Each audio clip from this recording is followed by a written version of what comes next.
Hi and welcome to the short tutorial. In this video I will show you how to fix Instagram white screen. So if your Instagram is showing the white screen, so how you can fix it, watch this video till the end and you have to follow the same procedure. And if this video really helps you out, do subscribe to my channel.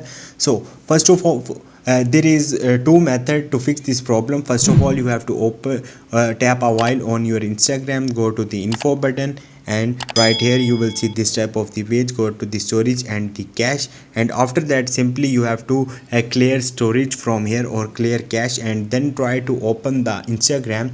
And if your problem is solved, then good. Other way is that simply go back, open your Play Store, and right here you have to search for the Instagram.